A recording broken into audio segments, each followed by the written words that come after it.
Hadirin jamaah majelis taklim Masjid Nur yang dimuliakan oleh Allah. Kajian kita kali ini berkait dengan tanda orang yang bertakwa. Apakah tanda-tanda orang itu bisa dikatakan takwa kepada Allah? Takwa itu artinya bisa takut kepada Allah, taat kepada Allah, melakukan perintah dan menjalani atau melakukan perintah dan meninggalkan yang dilarang. Itu namanya takwa. Atau orang yang hati-hati dalam berbuat, itu namanya takwa.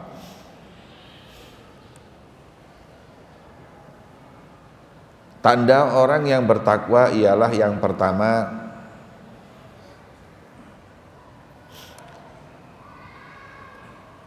dia nggak akan pernah mau bergaul, berteman kecuali dengan orang yang bisa memperbaiki agamanya. Orang yang bertakwa itu adalah orang yang selalu memilih teman untuk bergaul. Karena tanda orang baik itu adalah senang kumpul orang baik, tanda orang jelek, buruk adalah yang senang dengan orang yang jelek dan buruk. Kata orang Arab, at-tuyuru ala ashbahiha tatiru. Burung itu akan terbang bersama sejenisnya.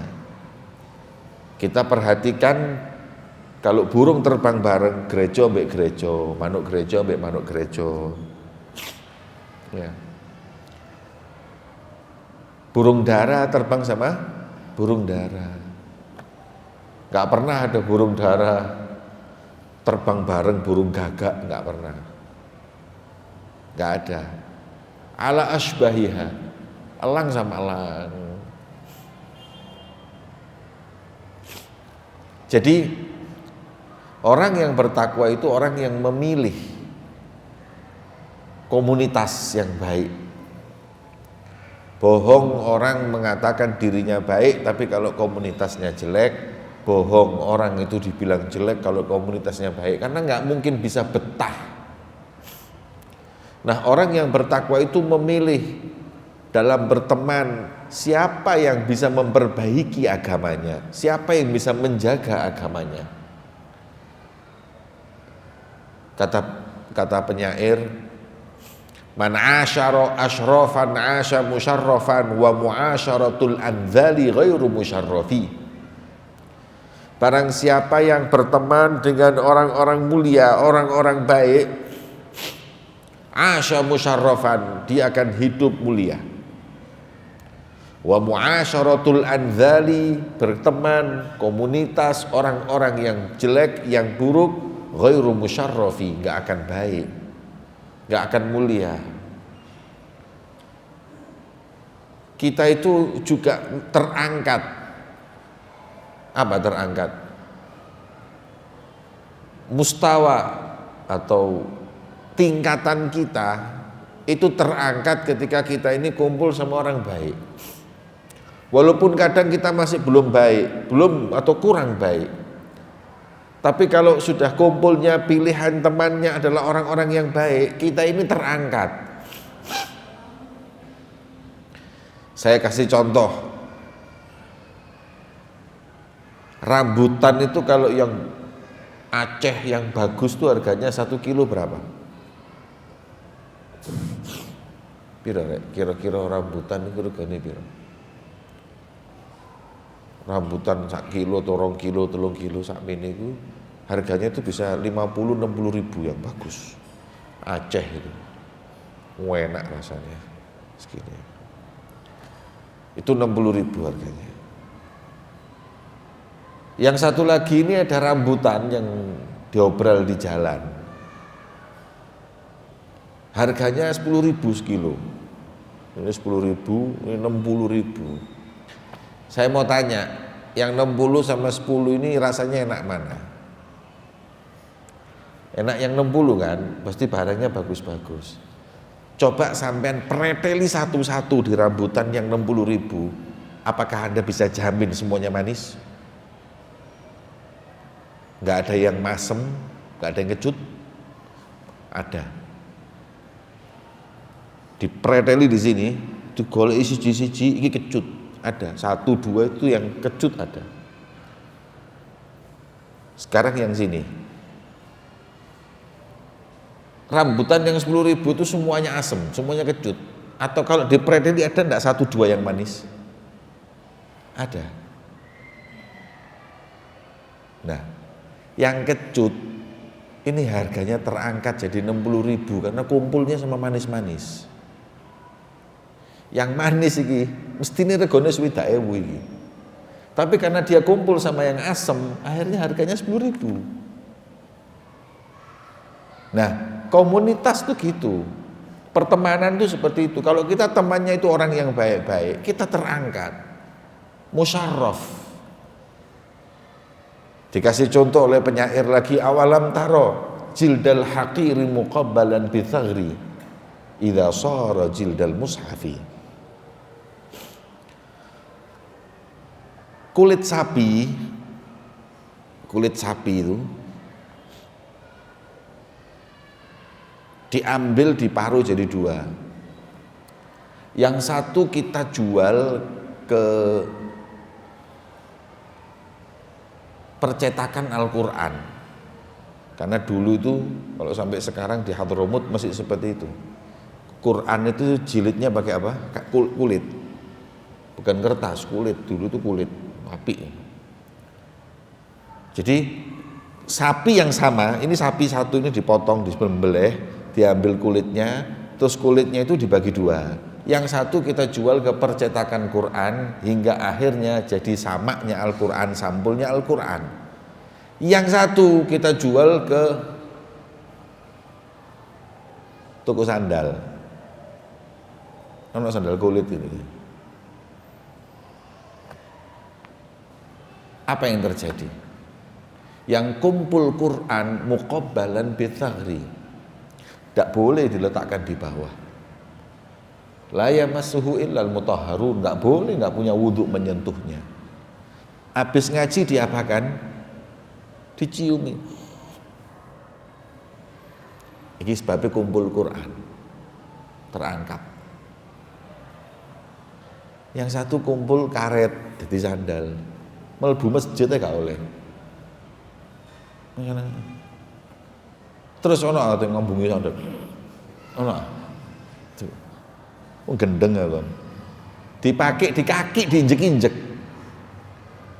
Katanya kulit yang ini ngomong sama kulit yang ini, elit, kon kok enak diambungi wong, diletakkan di tempat yang suci, yang mulia, masjid paling dicintai Allah, ndak menyentuhmu kecuali yang bersih. Aku gak hari, ide-ide sikile wong rangen kabeh ini. Kok enak nasibmu, kumpul Quran aku, kon salamu dewi kumpul karet jadi sandal. Ini kumpul Quran jadi mulia. Nah, maka itu kita ketika berteman, pilih teman yang memperbaiki agama kita. Yang kita kalau mau maksiat malu, jangan kumpul orang yang maksiat bangga. Kok gak roh? Aku mambengi kok gak roh. Rong botol tak ombe. Wah, ya sih kumpul. Coba kumpul orang soleh ngomong kayak ngono. Aku mambengi kumpul botol lokup gini kok nih. Nggak mau dia, malu dia cerita minum, cerita ini malu dia. Gilani. Kalau kumpulannya orang baik, dia akan memperbaiki agamanya. Malu mau maksiat sama Allah, malu mau ceritain nggak benar, malu ini malu. Tapi yang satunya kalau kumpulnya orang-orang yang nggak benar, bangga bahkan ketika maksiat kepada Allah Subhanahu wa Ta'ala. Jadi tanda orang bertakwa itu adalah cari teman yang memperbaiki dirinya. Itu pasti orang yang bertakwa. Yang pertama. Yang kedua, tanda orang yang bertakwa, la yujalis ma'ahu Tanda yang kedua adalah yaghlibul farja wal lisan. Orang yang bertakwa itu orang yang bisa mengalahkan, menundukkan kemaluannya dan lisannya. Kemaluan dari perbuatan zina, istimna ataupun yang lainnya, kemudian lisan dari riba, dari bohong, dari namimah, dari fitnah, dari semuanya. Jadi orang yang bertakwa itu yang bisa menjaga lisan dan kemaluan. Itu tanda orang yang bertakwa. Jadi kalau Anda lihat ada orang jaga pandangannya, menutup auratnya, ini orang yang bertakwa. Karena dia mengalahkan syahwatnya, mengalahkan kemaluannya untuk berbuat yang haram. Tanda orang yang bertakwa adalah kalau orang perempuan, laki-laki atau perempuan pakai celana cap-capan, ruwapet, ketok kabeh apa. Nggih kelambi rapet, celana rapet. Dia tidak orang yang bertakwa. Tanda orang yang bertakwa itu bisa mengalahkan syahwatnya. Dia nggak bisa, dia tunjukkan kemaluannya, dia tunjukkan syahwatnya, dia tunjukkan auratnya. Dia tandanya berarti dia nggak bertakwa. Kemudian tanda orang apalagi sampai pacaran yang nggak halal depan orang pegang-pegangan, itu tanda orang nggak bertakwa sudah. Karena dia kalah dengan nafsunya, kalah dengan syahwatnya, kalah dalam menjaga kemaluan ataupun farjnya. Yang kedua, jaga lisan. Orang yang bertakwa itu kalau ngomong hati-hati, nggak sembarang ngomong. Karena dia takut sama Allah.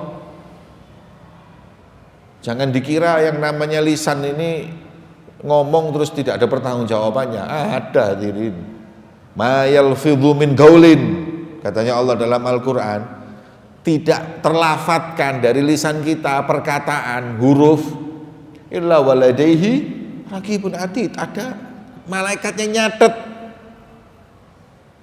Kata Habib Ali Habsyi, orang yang nggak bertakwa, yang nggak bisa jaga lisan, itu kalau dianggap, kalau malaikat itu kayak manusia, terus kesel nyateti keburukan kita melalui lisan daripada kebaikannya.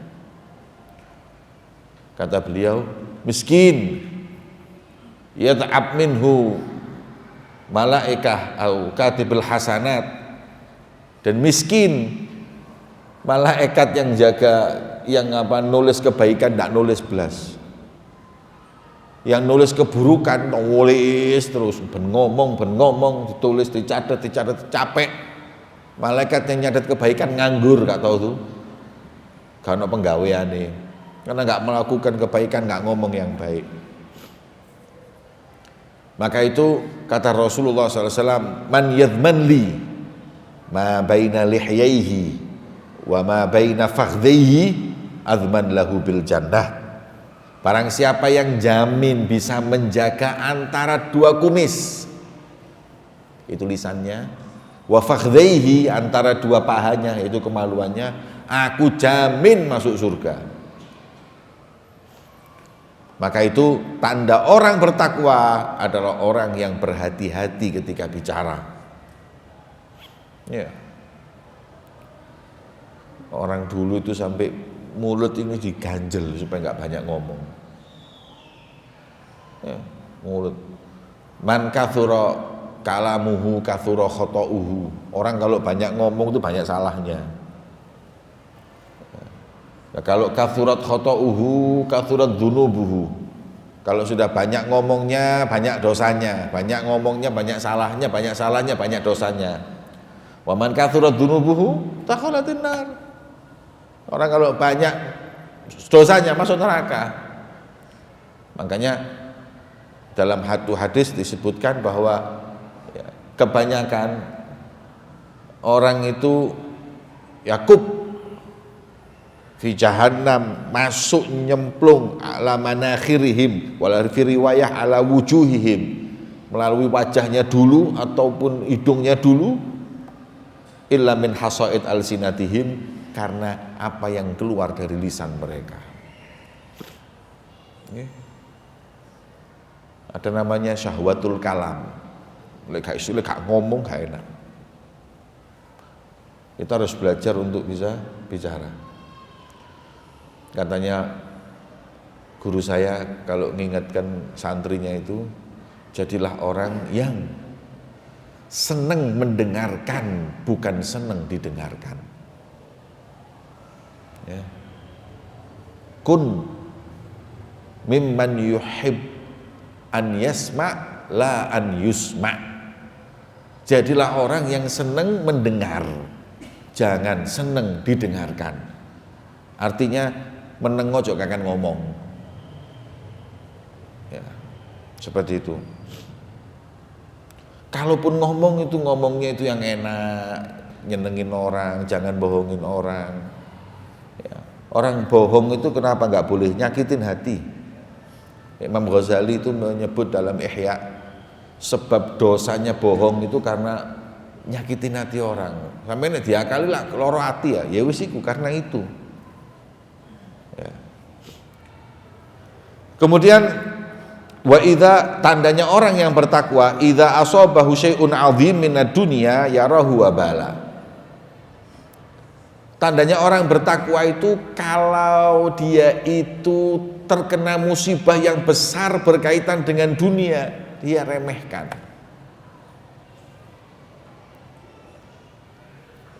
Kerja gagal biasa.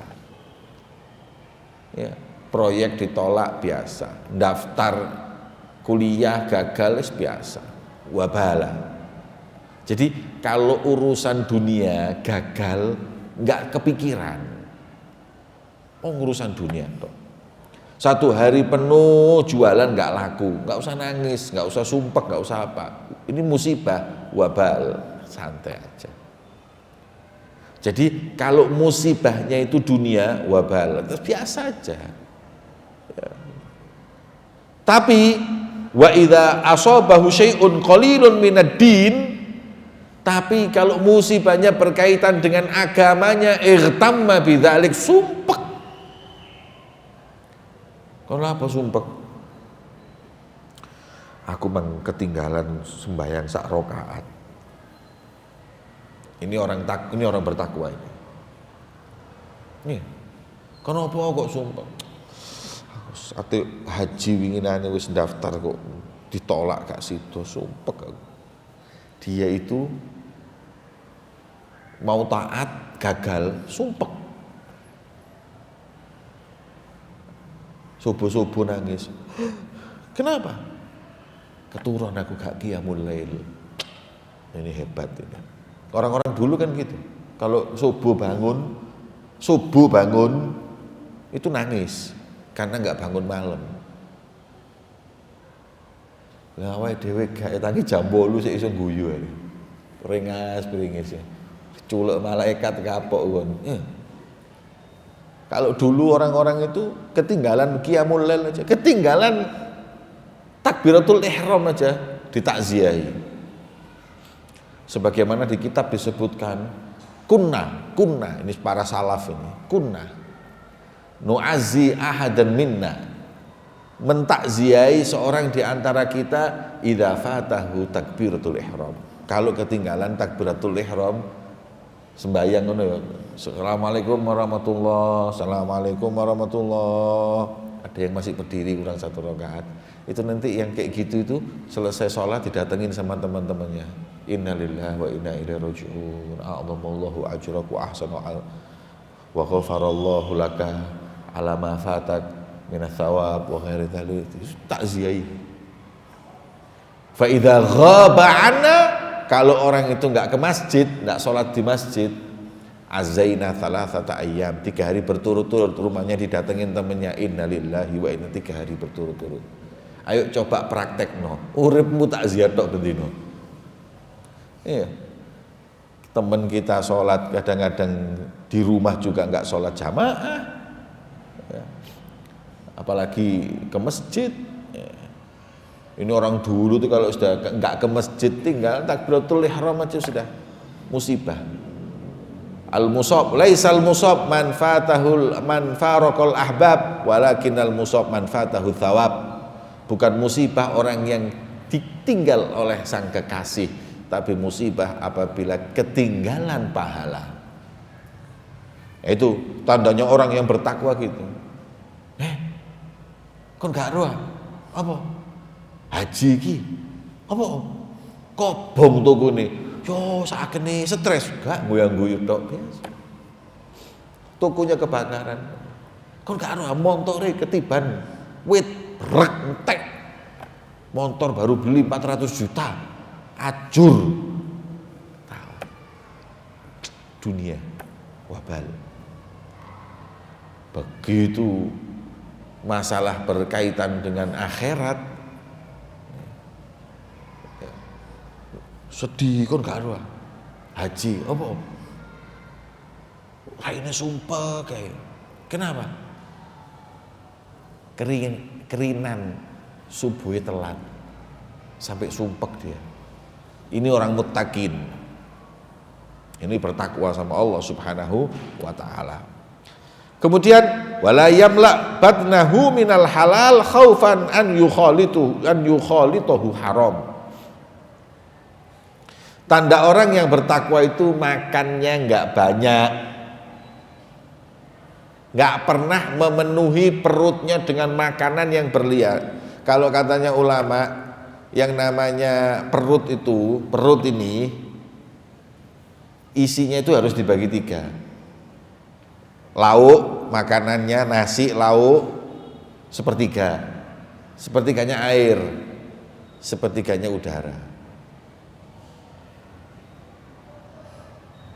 Ya, kono sampai ngombe gak iso. 100% isine mendol tok mbek tempe, mbek rawon. Ya, sampai ngombe gak iso mlebu, apalagi udara. Ya. Orang dulu itu kalau makan itu kan nggak banyak diri. Kalaupun makan banyak harus diimbangi dengan ibadah banyak. Kita bukan orang ahli ibadah, jadi makannya itu jangan dipenuhi perut. Orang yang bertakwa itu bisa mengontrol nafsu syahwat makannya secukupnya, wis wareg cukup. Gak wis terus noe. Sate petang bolu. Sak sunduke mana, geragas. Jadi kalau bisa disimpulkan orang rakus itu bukan orang bertakwa. Wong geragas itu pasti duduk wong sing takwa. Wong sing takwa itu iso ngontrol, bisa mengontrol makanan yang masuk ke perutnya secukupnya. Dan kalau lihat guru saya makan itu nggak pernah makan mudah. Kadang-kadang makan sama orang itu cuma dipegang-pegang itu, makan dikit. Ya. Tidak. Jadi, tapi kadang gemuk itu juga bukan karena banyak makan. Ya, karena memang ada orang yang pawaannya itu gemuk. Ya, saya punya saudara itu makannya sedikit tapi gemuk. Sampai katanya dia, kelihatannya ya, saya itu gemuk ini bukan cuma karena makan nasi, makan udara ini juga gemuk saya. Ya. Jadi lemu aku, karena makan dikit tapi gemuk. Saya juga punya teman, punya santri juga, kurus, tapi sak nampan tek dhewe. Duduk cacing mana dek, wetenge naga iku ya. Ada, kurus tapi lek mangan wake, mbon ndi mlebune ndi gak ngerti aku.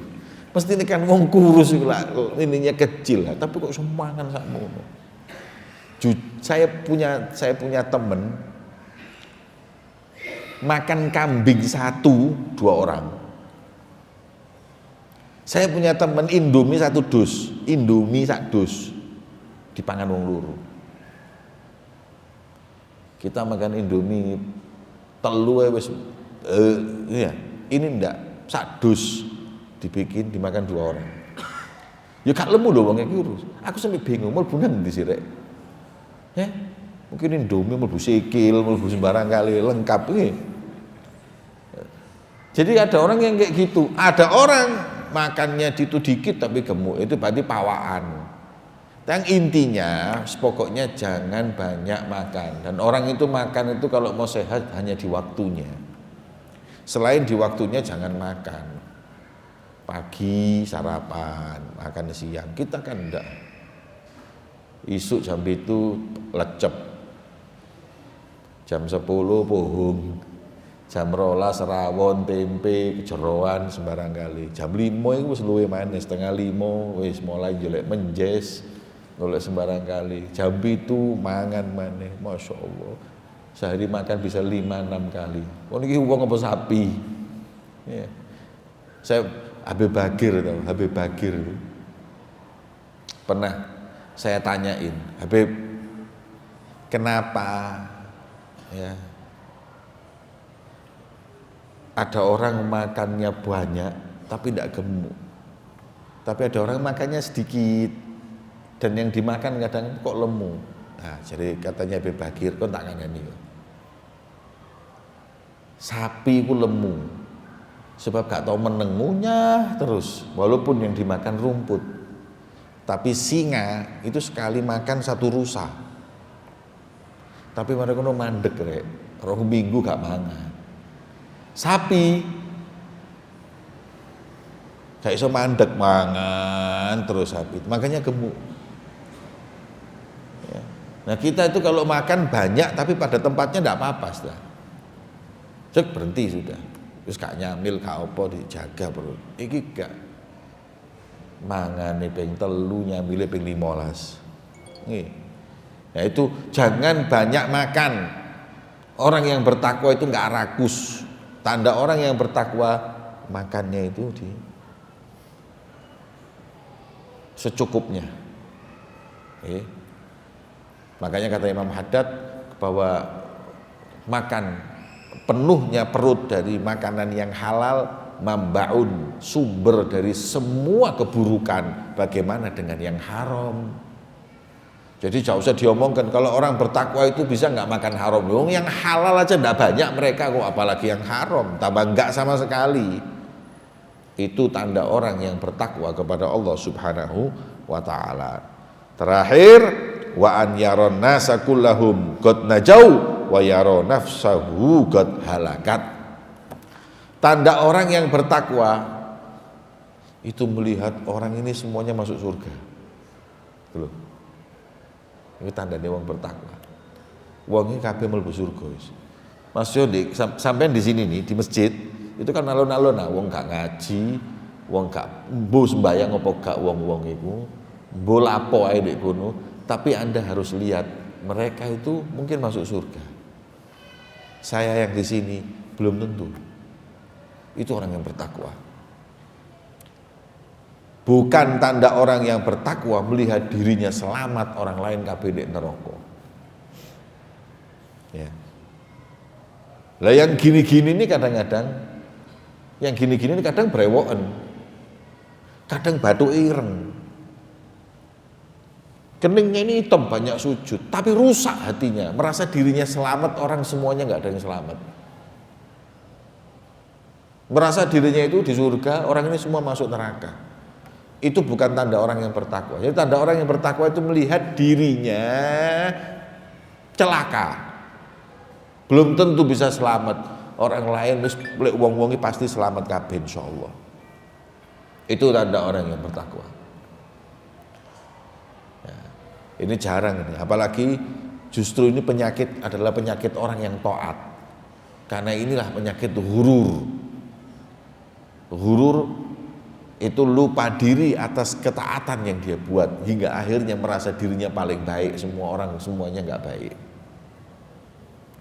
Jangan. Santri itu khususnya. Jangan mondok terus merasa keluar dari pondok wong paling alim, wong paling soleh, wong paling apik, jangan. Makanya Al-Habib Abu Bakar Adni ya.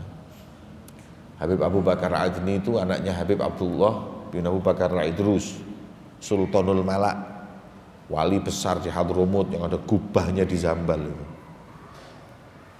Ya. Itu ketika ngaji dengan gurunya, ayahnya sendiri.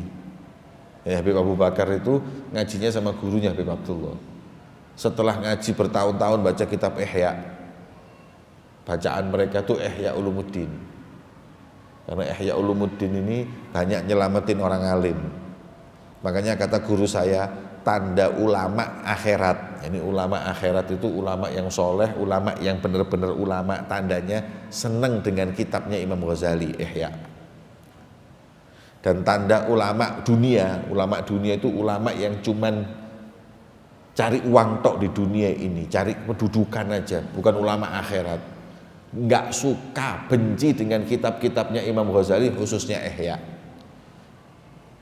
Nah, ini nggak usah heran kalau ada orang ngeritik kitab Ihya, nggak seneng kitab Ihya. Ini kitab khurafat, ini kitab hadisnya dhaif, ini kitab ini. Ya wis iki memang. Itu tanda memang ulama dunia. Sampai sebegitunya. Jadi kitabnya itu bisa jadi barometer, saking bagusnya untuk menata hati. Ya, kita ini butuh ya. Sekarang ini ilmu yang paling kita butuhkan itu tasawuf. Ilmu noto hati, ngersiki hati. Ya.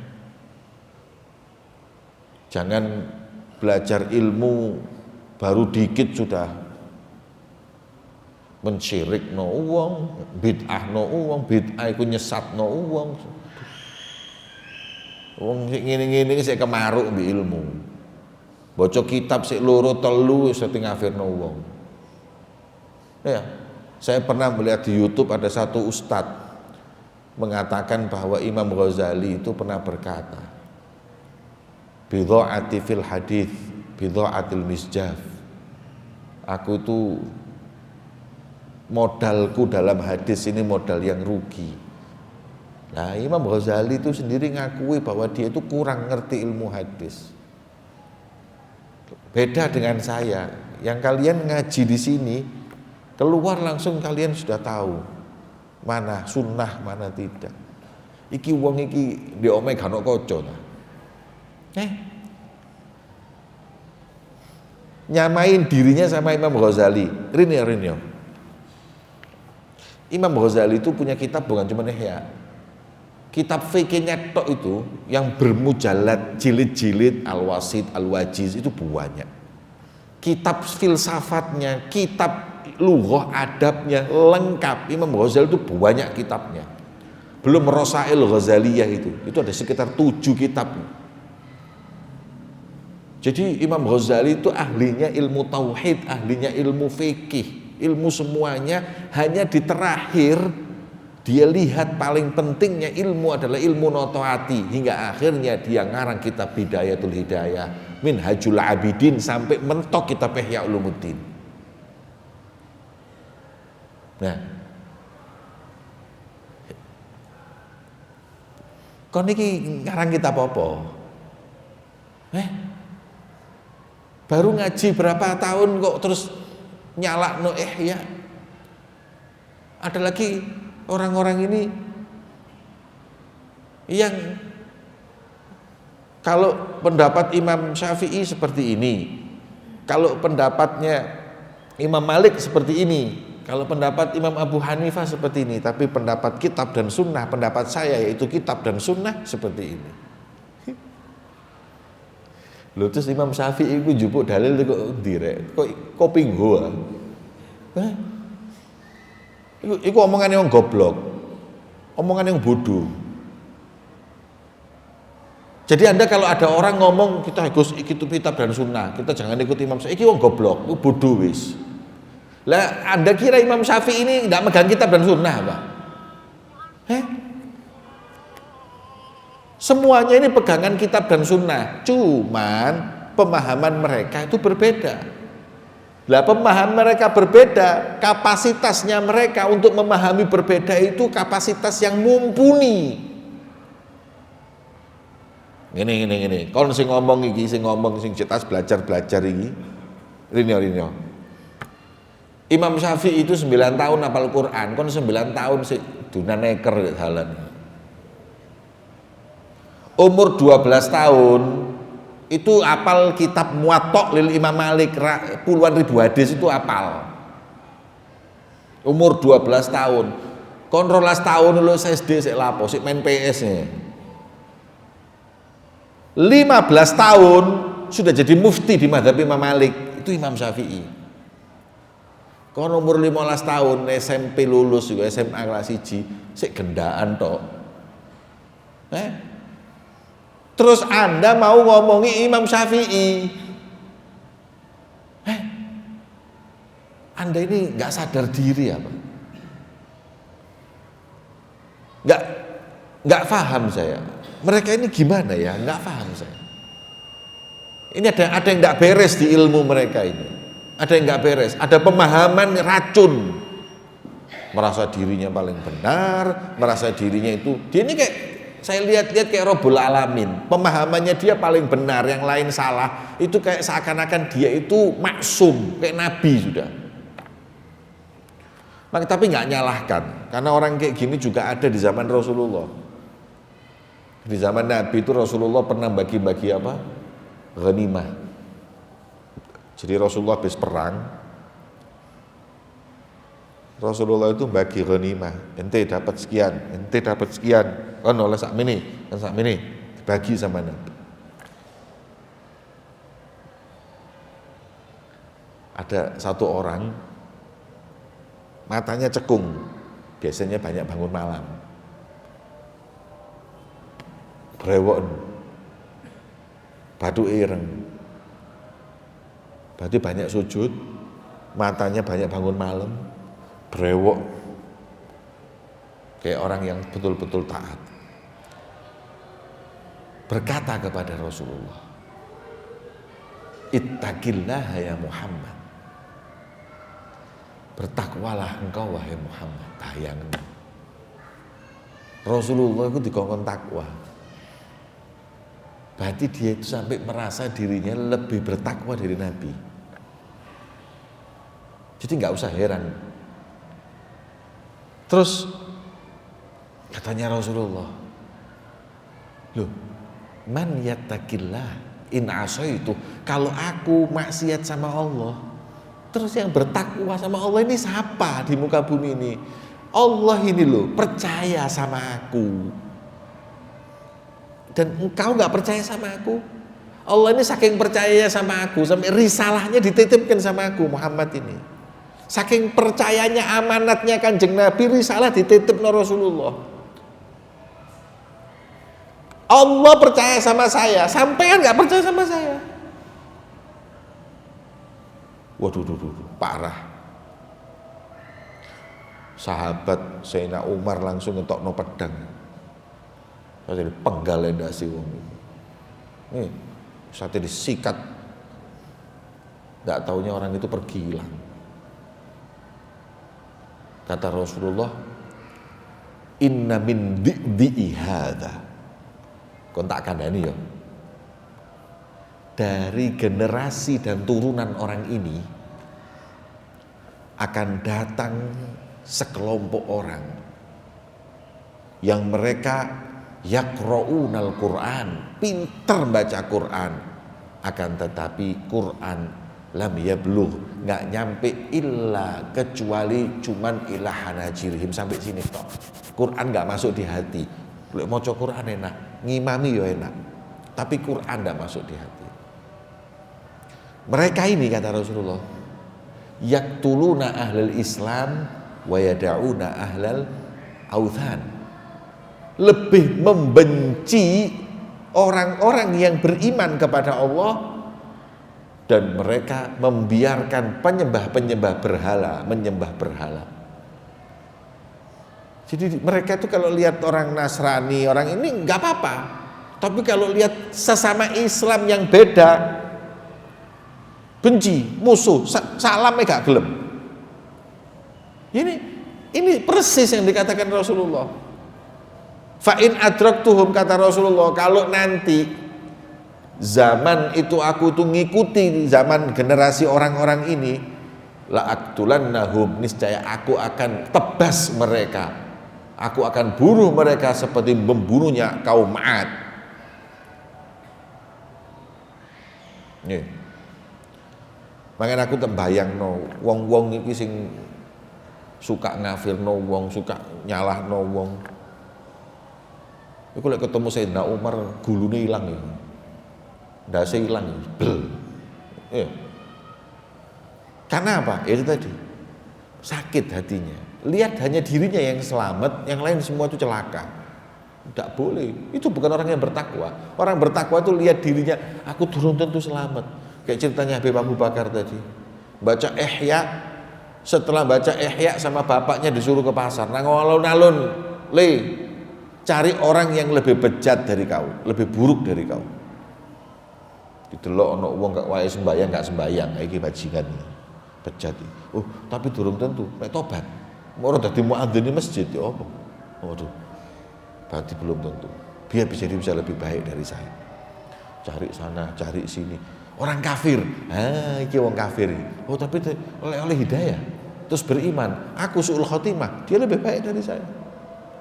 Terus nyari, ketemu kalb, anjing. Aku lebih baik dari dia. Mau pulang mikir lagi, tapi belum tentu. Anjing ini nggak ada yang di neraka. Anjing di dunia ini nggak ada yang masuk neraka. Anjing itu semua di dunia itu akan jadi turab, jadi debu, nggak ada hisab, nggak ada apa. Satu tok ada anjing yang masuk surga, namanya Kitmir, anjingnya Ashabul Kahfi. Itu juga anjingnya itu satu-satunya anjing yang suci kata fuqaha. Kenapa suci? Karena kumpul sama orang suci Ashabul Kahfi hingga akhirnya masuk surga. Satu-satunya anjing di surga anjingnya Ashabul Kahfi. Kata ulama, lah yo asu iki lho kumpul wong soleh selamat. Apa meneh kula kalau sampean lek genah kumpul mbek wong soleh mosok gak selamat. Ya.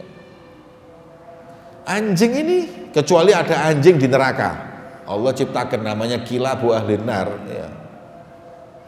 Anjing-anjing di neraka bagian menyiksa itu. Nah, ketika dia pulang dia mikir, anjing ini kalau mati jadi tanah nggak disiksa. Saya kalau mati banyak dosa suul khotimah disiksa sama Allah. Mana yang lebih afdol, tanah apa manusia yang disiksa? Tanah. Balik kepada orang tuanya, ke bapaknya, berkata, wahai ayahku, tidak ada yang lebih buruk dari semua yang saya lihat seperti diriku. Katanya ayahnya, lulus. Sekarang kau lulus. Kau sekarang jadi ulama. Bener ulama akhirat.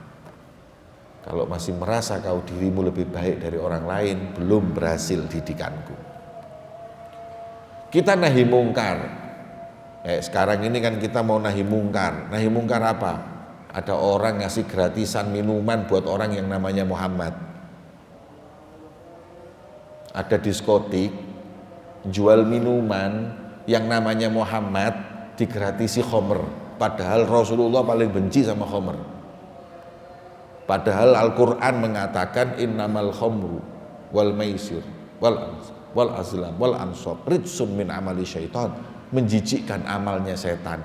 Ini jual minuman kalau yang namanya Muhammad dikasih gratis, kan penghinaan buat Rasulullah. Ya kita harus nahi mungkar, tapi kita juga nggak boleh memvonis bahwa dia celaka, kita yang selamat. Enggak, mungkin dia tobat nanti ya, tobat tapi dilukup sih ya, tapi kok tobat insya Allah iya, tapi enggak beres ini ya. Kok ada orang jual minuman terus yang namanya Muhammad gratis, itu kan pelecehan buat Nabi. Hadirin, kita sebagai umatnya ya panas lah. Nah saya kalau gini ini saya gimana Habib gini-gini, saya masih merasa begini. Presiden ini umatnya Rasulullah, juga pencinta Nabi insya Allah, beriman kok. Presiden kita ini sholat kok. Ya. Kemudian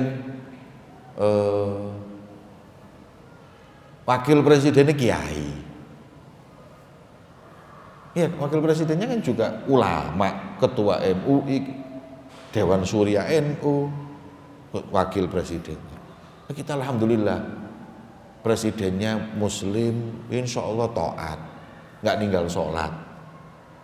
Wakil presidennya loh, masya Allah mana kiai, apa mana? DPR ketua DPR siapa rek? Muslimah. Ya muslimah. Kemudian panglimanya muslim. Panglima TNI-nya muslim. Ya, ininya kasatnya juga muslim, lulusan pondok pesantren. Masuk mereka semuanya nggak ada yang sakit hatinya Nabi digitukan. Masuk kita aja yang marah. Anda kan nggak seneng, Anda kan marah.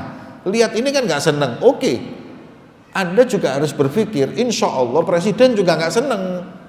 Jangan kita merasa bahwa, wow, apa jenenge Pak Presiden wis gak kira. Enggak, dia juga sakit hati. Saya yakin. Kalau punya iman ya sakit hati. Kalau enggak ya wallahu alam. Wong kita diperintahkan cinta kepada Nabi lebih dari diri kita, dari orang tua kita. Presiden itu pernah dihina marah. Sampai pidatonya mengatakan saya diam, tapi saat ini saya lawan. Oke, Anda lawan. Anda karena cinta pada diri Anda. Sekarang Anda harus cinta Nabi lebih dari diri Anda. Anda lawan. Begitu pula wakil presiden, seorang kiai ngerti harus cinta kepada Nabi. Anda sekarang punya kekuasaan wahai presiden.